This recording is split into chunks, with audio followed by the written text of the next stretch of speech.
মনে রাখবেন, আপনার আমার জন্ম কোনো দলের জন্য হয় নাই। আপনার আমার জন্মই হয়েছে আল্লাহ তাআলার প্রয়োজন পূরণের জন্য, এই সৃষ্টির সৌন্দর্য বিধানের জন্য, দেশ এবং জাতিকে কল্যাণের দিকে নেওয়ার জন্য। অতএব আমার কাছে দল যেন বড় না হয়, আমার কাছে আমার বিবেক যেন বড় হয়। এইটা চাই না, ওইটা চাই না, এটার দরকার নাই, শুধুমাত্র ইলেকশন দরকার। তো ইলেকশন তো আগেও হয়েছে, ইলেকশন তো এই দেশের মানুষকে কল্যাণ এবং মুক্তি দিতে পারে নাই। ইলেকশন অবশ্যই প্রয়োজন, তবে ইলেকশনের মতো ইলেকশন প্রয়োজন।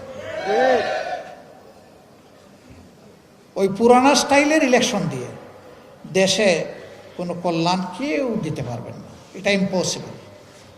আমরা একটা অর্থবহ নির্বাচন, একটা সুষ্ঠু নির্বাচনের জন্য প্রস্তুতি নিচ্ছি ইনশাআল্লাহ।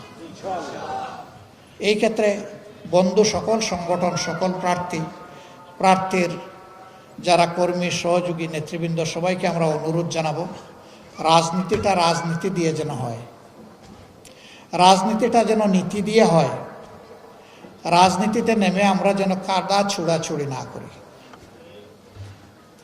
আমরা যেন পরিবেশ কেউ নষ্ট না করি, আমরা যেন কেউ গায়ের জোর খাটানোর চেষ্টা না করি, আমরা যেন কালো টাকা দিয়ে কেউ মানুষের বিবেক কেনার দুঃসাহস না দেখাই। টাকা দিয়ে তো ভাই আপনি গরু, ছাগল, মুরগি কিনবেন, মানুষ কিনবেন কেন? মানুষ তো আশরাফুল মাখলুকাত। টাকা মানুষের দিকে বাড়ানোর মানেই হচ্ছে তাকে অপমান করা।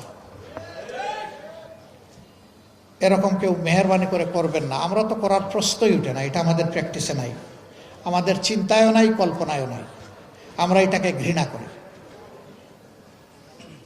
যদি আমাদের কথায় আস্থা রেখে একজন মানুষও ভোট দেয়, এটাই বুঝবো আমাদের সফলতা।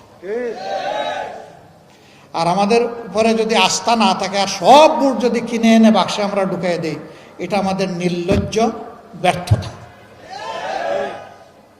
আমরা ওই নির্লজ্জ ব্যর্থতার দিকে যেতে চাই না।